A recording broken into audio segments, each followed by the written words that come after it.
तो आप लोग तो फ्रेंड्स फिर से आपके सामने बहुत अच्छे क्वेश्चन कंप्यूटर के ले आए फ्रेंड्स। जो भी बच्चे एचएससी सीटी की तैयारी कर रहे हैं उनके लिए क्वेश्चन बहुत ज़्यादा इंपॉर्टेंट है। टाइम को बिना वेस्ट करते हुए आओ स्टार्ट करते हैं।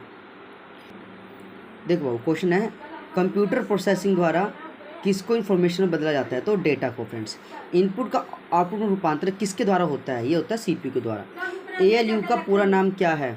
Arithmetic logic unit. सीपीयू इनमें से क्या है? तो ये एक चिप होती है फ्रेंड्स। चलिए, किसको कंप्यूटर का दिमाग कहा जाता है? तो सीपीयू को कंप्यूटर का दिमाग कहा जाता है फ्रेंड्स। चलिए, और दिल भी कहा जाता है फ्रेंड्स। सीपीयू के एएलयू में भाई क्या होते हैं? तो एएलयू में एक मेमोरी होती है फ्रेंड्स, जिसको हम बोलते हैं रजिस्टर मेमोरी।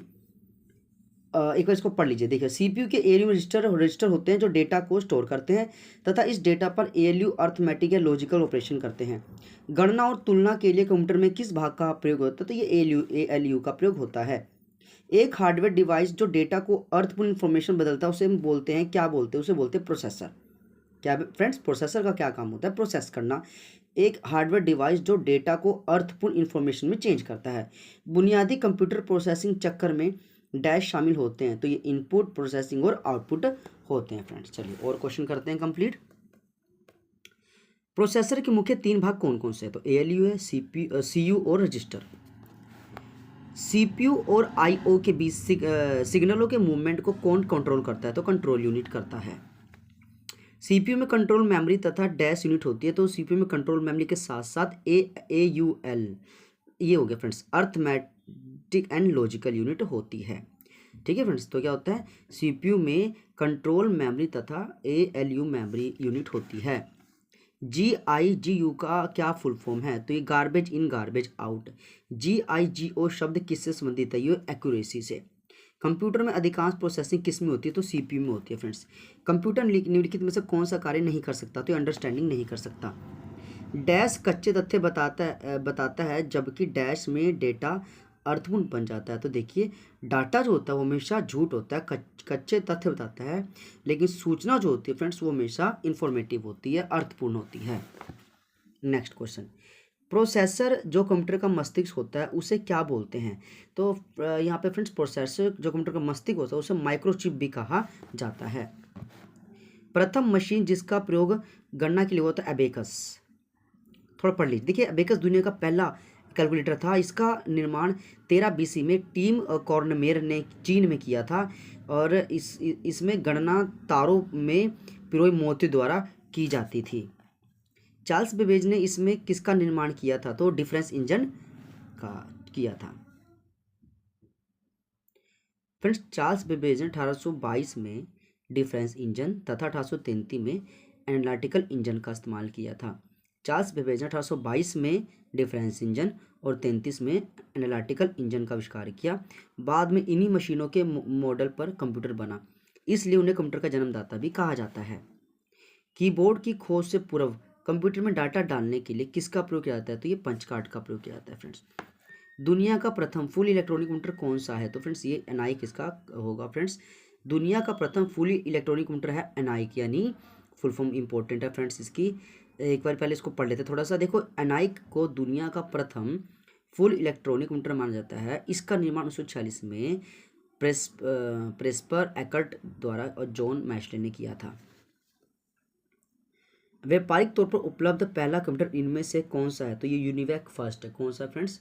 जो कमर्शियल तौर पे देखा जाए तो यूनिवैक फर्स्ट है, और आपको फुली इलेक्ट्रॉनिक देखा जाए तो अनाइक आपका करेक्ट आंसर होगा फ्रेंड्स। और पढ़ लीजिए। देखिए फ्रेंड्स, दुनिया का पहला इलेक्ट्रोमैकेनिकल भाई, तो ये होगा मार्क 1 कंप्यूटर, 1942 में बना था। अनाइक होगा electronic numeric integrate and calculator. क्या friends? Electronic numeric integrate and calculator 1946 बना था फ्रेंड्स। फिर यूनिवैक, ये व्यापारिक तौर पर उपलब्ध प्रथम कंप्यूटर, यूनिवर्सल ऑटोमेटिक कंप्यूटर, 1951। एक है फ्रेंड्स एडसेक।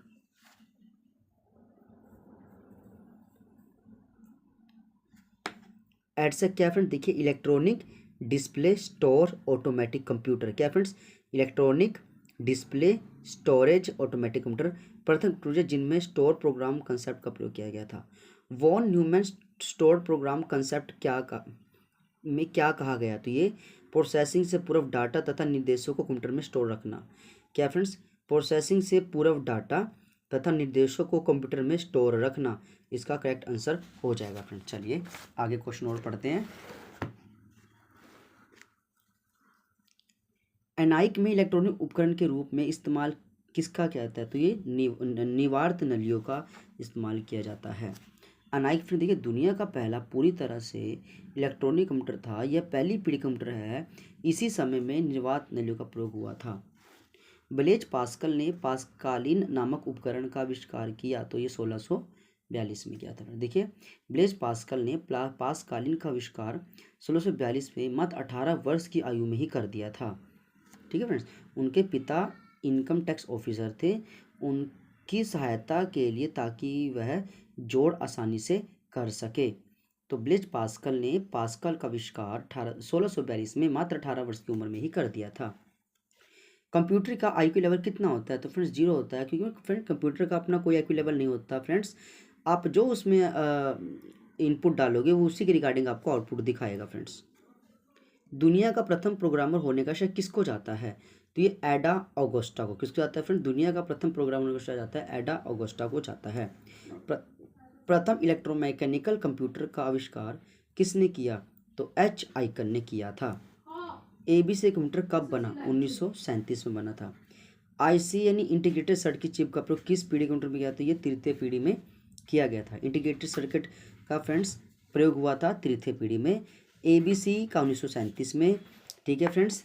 चलिए क्योंकि फ्रेंड्स पहली पीढ़ी में वैक्यूम ट्यूब थे, दूसरी पीढ़ी में ट्रांजिस्टर थे, तीसरी पीढ़ी में इंटीग्रेटेड थे, चौथी पीढ़ी में माइक्रोचिप थे। ठीक है, पांचवी पीढ़ी में एआई टूल है। नेक्स्ट क्वेश्चन देखिए फ्रेंड्स, यहाँ पे क्या है?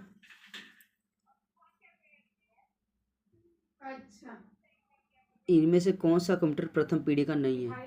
तो फ्रेंड्स यहाँ पे है पेंटियम, मतलब एनाइक है, पहली पीढ़ी का नहीं है। एनाइक फर्स्ट पीढ़ी, यूनिवैक फर्स्ट पीढ़ी, एडसेक फर्स्ट पीढ़ी, पेंटियम यहाँ पे फर्स्ट पीढ़ी का नहीं है फ्रेंड्स। देखिए पेंटियम कंप्यूटर फ्रेंड्स ये पांचवी पीढ़ी का कंप्यूटर है, अन्य सभी पहले पीढ़ी के कंप्यूटर है पेंटियम को छोड़कर, क्योंकि पेंटियम कंप्यूटर में यूएलएसआई तकनीक का प्रयोग किया जाता है। दूसरी पीढ़ी कंप्यूटर में किन इस इलेक्ट्रॉनिक तकनीक का मुख्य रूप से प्रयोग होता है? तो ट्रांजिस्टर का सेकंड पीढ़ी में इस्तेमाल हुआ था फ्रेंड्स। चलिए थोड़ा सा पढ़ लीजिए फ्रेंड्स। देखिए कहता है ट्रांजिस्टर की खोज 1947 में AT&T बेल लैब में जॉन बार्डीन ने करी थी और विलियम शोकली, दोनों ने मिलकर के जो फ्रेंड्स इलेक्ट्रॉनिक ये क्या था ट्रांजिस्टर का इस्तेमाल किया था फ्रेंड्स। ठीक है ना। बाद में इसका प्रयोग दूसरी पीढ़ी कंप्यूटर में भी होने लगा। माइक्रो प्रोसेसर का प्रयोग किस पीढ़ी में आरंभ हुआ था? तो ये चौथी पीढ़ी में फ्रेंड्स माइक्रो प्रोसेसर आ गए थे। अब माइक्रो प्रोसेसर की खोज 1971 में फेडरिको फागिन, मार्सियन हॉफ, स्टेनली मजौर तथा मासातोशी शिमा ने किया था। तो देख लो फ्रेंड्स कितने लोगों ने मिलकर इसको माइक्रो प्रोसेसर को यूज़ किया, मतलब ढूंढा था। फेडरिको फागिन, मार्सियन, स्टेनली और मासातोशी शिमा ने। इन्होंने दुनिया का पहला माइक्रो प्रोसेसर इंटेल 4004 जो है बनाया था फ्रेंड्स। ठीक है। चलिए और देखिए पांचवी पीढ़ी के कंप्यूटर में किस तकनीक का प्रयोग आता है? तो यूएलएसआई, इसकी फुल फॉर्म देख लीजिए फ्रेंड्स। फुल फॉर्म है अल्ट्रा लार्ज स्केल इंटीग्रेशन। ठीक है। पावर देखो तो 10 की पावर 5 से 10 की पावर 7 ट्रांजिस्टर का प्रयोग करके एक आईसी पर किया जा सकता है। किस पीढ़ी कंप्यूटर में पहली बार इनपुट के लिए कीबोर्ड और आउटपुट के लिए मॉनिटर आ गया था? तो ये फ्रेंड्स रहेगा आपका थर्ड जनरेशन, इसका करेक्ट आंसर हो जाएगा फ्रेंड्स। पहला ऑपरेटिंग सिस्टम किस पीढ़ी में आया था? तो ये द्वितीय में आया था फ्रेंड्स। और दूसरी पीढ़ी कंप्यूटर में पहली बार ऑपरेटिंग सिस्टम का प्रयोग यह बैच ऑपरेटिंग सिस्टम था। आर्टिफिशियल इंटेलिजेंस के जन्मदाता कौन है? तो जॉन मैकार्थी इसका आंसर है। आईसी बनाने में किसका प्रयोग होता है? तो सिलिकॉन का प्रयोग किया जाता है। नेक्स्ट क्वेश्चन फ्रेंड्स, VLSI तकनीक का प्रयोग किस पीढ़ी? तो चौथी पीढ़ी में। VLSI ये कहता है आईसी पर एक 10,000 से फ्रेंड 1,00,000 ट्रांजिस्टर को जोड़ा जाता है। तो फ्रेंड्स आप ये देख लीजिए VLSI तकनीक एक ऐसी आईसी चिप है, मतलब जिस पे 10,000 से लेकर के 1,00,000 ट्रांजिस्टर को यूज़ किया जा सकता है। मशीनी भाषा का प्रयोग किस पीढ़ी के कंप्यूटर में हुआ था? तो ये हुआ था पहली पीढ़ी में मशीनी भाषा का प्रयोग। ठीक है। मॉनिटर कीबोर्ड आए थे थर्ड वाले में, मशीनी भाषा का प्रयोग हुआ फर्स्ट वाले में। ठीक है फ्रेंड्स। चलिए आर्टिफिशियल इंटेलिजेंस का प्रयोग किस पीढ़ी में हुआ था? तो ये हुआ था 5वीं पीढ़ी में। देखिए फ्रेंड्स, अब तो देखिए एआई का ज़माना है। एआई का मतलब फ्रेंड्स, आर्टिफिशियल इंटेलिजेंस का मतलब होता है कि मतलब कोई भी छेड़खानी कर सकता है। मतलब आपको पता है एडवांस टेक्निक है, हर घर में पहुंच रहा है। इसका बेनिफिट कम है और नुकसान बहुत ज़्यादा है फ्रेंड्स एआई का। आपने देखा भी होगा कि किसी पर्सन के साथ फ़ोटो डाल के मीम्स बना रही है, वो एआई करवा रहा है फ्रेंड्स सारा। तो इसका नुकसान तो बहुत ज़्यादा है। खैर, लैपटॉप इनमें से क्या है? तो एक माइक्रो कंप्यूटर है। लैपटॉप इनमें से क्या है? तो माइक्रो कंप्यूटर है फ्रेंड्स। लैपटॉप क्या है फ्रेंड्स? एक माइक्रो कंप्यूटर। लैपटॉप क्या फ्रेंड्स? एक माइक्रो कंप्यूटर है। कंप्यूटर की गति नापने, ये फ्रेंड्स इंपॉर्टेंट क्वेश्चन है। कंप्यूटर की गति नापने की यूनिट कौन सी है? तो MIPS। कौन सी फ्रेंड? कंप्यूटर की गति नापने की यूनिट है MIPS। भारत में सुपर कंप्यूटर के जन्मदाता कौन है? विजय पांडुरंग भाटकर। ठीक है फ्रेंड्स, विजय पांडुरंग भाटकर, ये कौन है? ये भारत में सुपर कंप्यूटर के जन्मदाता हैं। देखो, विजय पांडुरंग भाटकर ने 1991 में भारत का पहला सुपर यानी परम आर्जर बना दिया। टीम का जो लीडरशिप इन्होंने किया था, इसने भारत में सुपर कंप्यूटर के जन्मदाता भी कहा जाता है। यह कंप्यूटर CDEC पुणे में बना है। CDEC का क्या मतलब है? तो फ्रेंड्स ये होता है centre for development of advance computer. क्या friends? Centre for development of advance computer, CDEC 1988 में शुरू हुई। इसका हेडक्वार्टर पुणे में है। चलिए फ्रेंड्स, और देखिए, भारत में नई कंप्यूटर पॉलिसी कब आई थी? तो फ्रेंड्स ये आई थी 1984। भारत में नई कंप्यूटर पॉलिसी क्या थी फ्रेंड्स? इसमें यही था कि फ्रेंड्स, आपने देखा होगा कि कई बीच में कंप्यूटर ज़्यादा हीट की वजह से फटने लगे थे, फट रहे थे। तो इससे नुकसान ना हो जाए फ्रेंड्स, एक नई पॉलिसी आई कि उसी कंप्यूटर को सेल किया जाए जिसके अंदर जो पार्ट्स लगे हो वो मैन्युफैक्चर कंपनी के लगे हो, जो ऐसी कंपनी जो लिस्टेड हो। क्योंकि फ्रेंड्स बीच में कुछ ऐसी कंपनी आ गई थी जो सस्ते चिप कंप्यूटर में अपलोड कर रही थी, जिस कारण से काफ़ी खतरा हो रहा था। तो नई पॉलिसी में काफ़ी रिस्ट्रिक्शन लगा दी गई कि जो भी चिप लगानी है, जो भी सॉफ्टवेयर डलेगा या वो सब वेरीफाई होंगे फ्रेंड्स। नेक्स्ट देखिए, सुपर कंप्यूटर की स्पीड मापी जाती है। तो फ्रेंड्स सुपर कंप्यूटर मापते हैं फ्लॉप्स में। फ्लॉप्स देखो, फ्लोटिंग पावर पॉइंट ऑपरेशन पर सेकंड। भारत के सबसे तेज सुपर कंप्यूटर यानी परम सिद्धि, स्पीड इसका है फ्रेंड्स 5.267 पेटा फ्लॉप्स तथा प्रत्यूष की है 6.8 पेटा फ्लॉप्स। तो यहाँ पे जो इसका आंसर वो क्या है? फ्लोटिंग पॉइंट्स ऑपरेशन पर सेकंड। फ्लोटिंग पॉइंट ऑपरेशन पर सेकंड। भारत में बना पहला कंप्यूटर सिद्धांत किसने बनाया था? तो ये ECIL, electronic corporation of India limited. Bharat में बना पहला सुपर कंप्यूटर कौन सा है? तो ये परम 8000। दुनिया का पहला सुपर कंप्यूटर कौन सा है? तो ये CDC 6600। भारत में पहला कंप्यूटर कहाँ लगाया गया था? तो ये मेन पोस्ट ऑफिस बेंगलुरु में लगाया गया था फ्रेंड्स। दुनिया का पहला माइक्रो प्रोसेसर कौन सा? तो ये फ्रेंड्स इंटेल 4004 का करेक्ट आंसर है। भारत द्वारा निर्मित तथा प्रयोग किए जाने वाला सुपर कंप्यूटर कौन सा है? तो फ्रेंड्स वो है अनुपम।